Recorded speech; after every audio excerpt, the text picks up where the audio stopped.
Hello दोस्तों, कैसे हो आप लोग। आई होप कि सब लोग बहुत अच्छे होंगे और सबकी पढ़ाई बहुत अच्छे से चल रही होगी। मैं प्रदीप झा आप सभी लोगों का एक बार फिर से आपके अपने यूट्यूब चैनल आजबत पाठशाला पर स्वागत करता हूं। जैसा कि आप देख रहे हैं कि अभी हम जेएसएससी टीजीटी पीआरटी से की रिगार्डिंग बात करने के लिए आए हैं। एक इम्पोर्टेंट अपडेट है और चूँकि आप लोग को पता है कि सुप्रीम कोर्ट के द्वारा जो है जजमेंट आ गया है और मिनिमम कट ऑफ जो respected subject and respective category में जो कट ऑफ है उसके आधार पे मेरिट लिस्ट बनाने का जो ऑर्डर दिया गया है जजमेंट में, और वो स्टेट वाइज मेरिट लिस्ट बनाने का जजमेंट में ऑर्डर आया था। उसके संबंध में देखिए कि काम तो हो रहा है। जैसे कि पंचायत सचिव का उस तरह का विवाद नहीं था कि उसमें ज्वाइनिंग हो किसी की हो चुकी थी तो उसको बरकरार रखना था, किसी को बाहर नहीं होना था, इसलिए उसमें काम थोड़ा सा तेज़ी से हो रहा है। लेकिन टीजीटी पीआरटी में क्या है कि गवर्नमेंट दो विकल्प पे विचार कर रही है। आप उसको समझिए, अच्छे से समझिए, बहुत टेक्निकल है। टेक्निकलिटी के साथ मैं अच्छे समझा रहा हूँ ताकि आपको सारा कंसेप्ट क्लियर हो जाएगा, कोई भी कन्फ्यूजन आपको नहीं रहेगा। ठीक है। पहला जो ये है कि यह है कि जो सीटें बची हुई है करीब आपको पता है कि 9500 के आसपास सीटें जो भरी जो टोटल जो था 17,572 17,572 ये टोटल सीटें थी। इसमें से आप समझिए कि 9500 सीटें जो है खाली हैं, ये वैकेंट हैं, है ना। ये वैकेंट है, ये वैकेंट है। ये सीटें जो ये फुल हो गई, ये ज्वाइन हो गया है। मतलब ये टोटल सीटें थी। तो इसके बाद समझिए कि 7,572 और करीब 8,000 के आसपास सीटें जो हैं वो टीचर जो है लगभग ज्वाइन कर लिया है ना। 8,000 जो है टीचर ज्वाइन हो गया है। ठीक। तो सुप्रीम कोर्ट का ऑर्डर है कि जिस कट ऑफ पे, जिस मार्क्स पे किसी टीचर ने जिस भी संबंधित कैटेगरी में या संबंधित सब्जेक्ट में अगर ज्वाइन कर लिया उसको नहीं हटाना है। यही सबसे बड़ा प्रॉब्लम हो रहा है कि इसको कैसे मैनेज किया जाए। इसको मैनेज करने में गवर्नमेंट को और जेएसएससी को दोनों को प्रॉब्लम हो रहा है। तो इस पर दो विकल्प पे है। देखिए, पहला विकल्प ये है कि मिनिमम कट ऑफ पे जो ज्वाइन है उसका कट ऑफ बनाया जाए, अगर निर्धारण किया जाता है वो मिनिमम कट ऑफ। ठीक है। उस केस में क्या होगा कि जो ही मिनिमम कट ऑफ के आधार पे अगर मान लीजिए एक बात मान लीजिए, जैसे हिस्ट्री एंड सिविक्स का मैं बता रहा हूँ आपको। हिस्ट्री एंड सिविक्स का जो मान लीजिए मिनिमम कट ऑफ जो ज्वाइन टीचर हैं, है ना, ज्वाइन टीचर हैं, वो अनरिजर्व में मान लीजिए आपके 206 नंबर पे ज्वाइन हो गया है। ओबीसी BC1 में मान लीजिए 195 पे ज्वाइन हो गया है BC1 में। ठीक। BC2 में वही मान लीजिए, BC2 में जो है लगभग 194 पे, ऐसे ही मान लीजिए। ठीक है। SC में मान लीजिए आप कि 180 में टीचर ज्वाइन कर लिया है। ST में मान लीजिए कि वो 165 मार्क्स पे हिस्ट्री सिविक्स में, अगर ये एग्जैक्ट नहीं है, मैं एक अनुमान समझाने के लिए बता रहा हूँ आपको, ये इतना टीचर ज्वाइन हो गया। ठीक। तो अगर रिजल्ट जो ही हिस्ट्री सिविक्स के में इतना कट ऑफ बनाया जाता है तो जितनी सीटें, जितना स्टूडेंट पास कर पा रहे हैं, पास करेंगे, उतनी सीटें नहीं हैं। ठीक है। और कुछ ऐसे सब्जेक्ट हैं जो बहुत कॉमन सब्जेक्ट हैं, जैसे हिस्ट्री सिविक्स हो गया आपका, फिर आपका हिंदी लिटरेचर का हो गया, फिर आपका ज्योग्राफी का हो गया, कुछ साइंस के सब्जेक्ट हैं। मतलब जनरली बहुत सारे सब्जेक्ट, जैसे संस्कृत के अच्छा खासा सीट खाली है, फिजिकल एजुकेशन में प्रॉब्लम नहीं होगा। लेकिन कुछ जो कॉमन सब्जेक्ट हैं जो बहुत पॉपुलर हैं, history civics, Hindi literature, geography, biology plus chemistry, physics plus maths, इसमें मतलब अगर मिनिमम कट ऑफ पे बनाया जाता है, जो ही मिनिमम कट ऑफ पे बनाया जाता है मेरिट लिस्ट, तो सीटें इतनी हैं, उससे ज़्यादा पोस्ट क्रिएट करना पड़ेगा और सीटें चाहिए। तो सरकार उस सीट क्रिएशन के मूड में नहीं है। सरकार चाहती है कि इसी में सब हो, लेकिन ऐसा संभव नहीं हो पा रहा है। ठीक है। तो या तो पता नहीं, सीटें तो खाली हैं, बहुत सीटें खाली हैं, और गवर्नमेंट चाहे तो एक्स्ट्रा सीटें क्रिएट करके सबको समायोजन किया जा सकता है।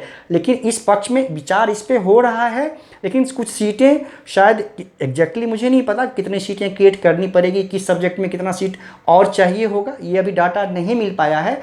लेकिन इसमें समस्या ये हो रही है कि सीटें क्रिएट करना पड़ेगा, जितना सीट है उसमें उससे काम नहीं चल रहा है। ठीक है। जो इस पे काम नहीं चल रहा है तो एक सेकेंड ऑप्शन पे इस पे विचार किया जा रहा है कि देखिए सेकेंड ऑप्शन ये है कि मान लीजिए सबका टोटल का, मान लीजिए कि टोटल सभी पोस्टों का, ये जो 17,572 सीट है, सभी का एक कॉमन मेरिट लिस्ट निकाला जाए, सभी पोस्ट का state wise. Common merit list निकाला जाए सभी पोस्ट का, ठीक, common merit list state wise, मतलब स्टेट वाइज मान लीजिए, ठीक। फिर एक कट ऑफ बनेगा, एक कट ऑफ बनेगा मान लीजिए, ठीक है, ये कट ऑफ बनेगा उसके आधार पे, मतलब इसको जो ज्वाइन किया हुआ है उसको भूल के अभी 17,572 टोटल सीट का पीआरटी के लिए, बाकी जो भी है सबके लिए कॉमन मेरिट लिस्ट बनाया जाए स्टेट वाइज। फिर देखा जाए कि कितने लोग ज्वाइन हुए मान लीजिए, ठीक है, कितना लोग ज्वाइन हो गया, ठीक है। उसके बाद जो ये जो 8,000 ज्वाइन टीचर हैं, जो ज्वाइन टीचर हैं 8,000, ठीक है, उसमें से कितने लोग बच गए, मतलब कुछ तो ज्वाइन हो जाएंगे और कुछ उस कटअप पे हो सकता है कि बाहर हो जाएं, उस कटअप पे कुछ टीचर हो सकता है कि बाहर हो जाएं, लेकिन बाहर किसी को करना नहीं है। तो अगर मान लीजिए इसमें मान लीजिए कि 5,000 6,000 जो है 5,000 6 जो भी जितने भी सीटें, जितना टीचर ज्वाइन, इसमें जो कट ऑफ बनेगा तो अच्छी खासी संख्या तो इसमें ज्वाइन हो जाएगा, कुछ लोग बाहर बच जाएंगे, तो उनके समायोजन की बात हो रही है। उनका जो अगर मान लीजिए 1,500 2,000 इसमें से बच जाएगा, उनका समायोजन क्या उपाय प्रयास किया जा रहा है कि इसका समायोजन कर दिया जाए। उससे क्या होगा, सुप्रीम कोर्ट का ये जो जजमेंट है कि किसी को बाहर नहीं किया जाना है, वो उससे फुलफिल हो जाएगा। और जो ही अगर उसको ज्वाइन करके इतने सीट के आधार पे मेरिट लिस्ट बनाया जाता है तो कुछ ज़्यादा बहुत अधिक सीटें क्रिएट करने की आवश्यकता पड़ रही है गवर्नमेंट को, और गवर्नमेंट इसके फेवर में नहीं है। और दूसरा विकल्प ये है कि अगर वही जो मैंने बताया उसके आधार पे जो सीटें, ये जो एक तो इतना ज्वाइन हो गया, इतना मेरिट लिस्ट निकाल दिया मान लीजिए सबका, उसमें से देखा जाएगा कि कितना टीचर ज्वाइन हो गया 8,000 में से, जो सीटें जो टीचर बच जाएगा, ज्वाइन टीचर जो बाहर हो रहे हैं उनका समायोजन कर दिया जाएगा। तो फिर सुप्रीम कोर्ट का जो वर्डिक्शन है, जजमेंट है, वो फुलफिल हो जाएगा, किसी को बाहर नहीं किया गया। लेकिन मिनिमम कट ऑफ वाला जो क्राइटेरिया सुप्रीम कोर्ट का है वो फुलफिल नहीं होगा, तो एक विवाद बनेगा। दूसरी बात ये समझिए कि हो सकता है, इसमें समस्या ये है, इस वाले में समस्या ये आ रही है कि अगर मान लीजिए कि जो बाद में जिस टीचर का समायोजन किया जाएगा, हो सकता है कि उनका मार्क्स कम हो, उनका ज्वाइनिंग कम हो, मतलब कम मार्क्स हो, उनको ज्वाइन हो जाए वो, लेकिन उससे अधिक मार्क्स पाने वाले बाहर रह जाएं।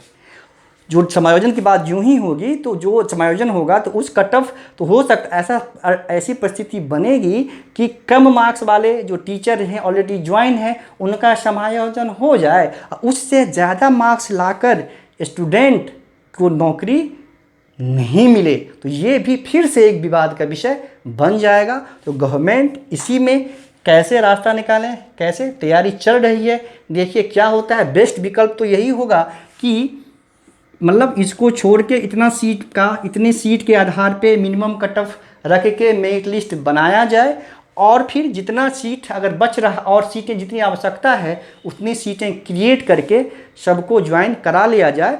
उस परिस्थिति में किसी को कोई समस्या नहीं होगी, कोई विवाद नहीं होगा, सारे समस्या का समाधान हो जाएगा। लेकिन जो ही इसका ये विकल्प अगर अपनाया जाएगा, तो मैंने बताया कि क्या समस्या इसमें हो सकती है। जो ही जो ज्वाइन टीचर हैं वो बाहर होंगे, उनका समायोजन होगा, तो ऐसी परिस्थिति बनने की संभावना बहुत अधिक है कि कम मार्क्स वाले लोग टीचर बन जाएं, ज्वाइन हो जाएं, या अधिक मार्क्स पाके उनको नौकरी प्राप्त नहीं हो। तो ये तो फिर होगा ना, फिर ये जाएगा मामला कोर्ट में, फिर विवाद और बढ़ता जाएगा।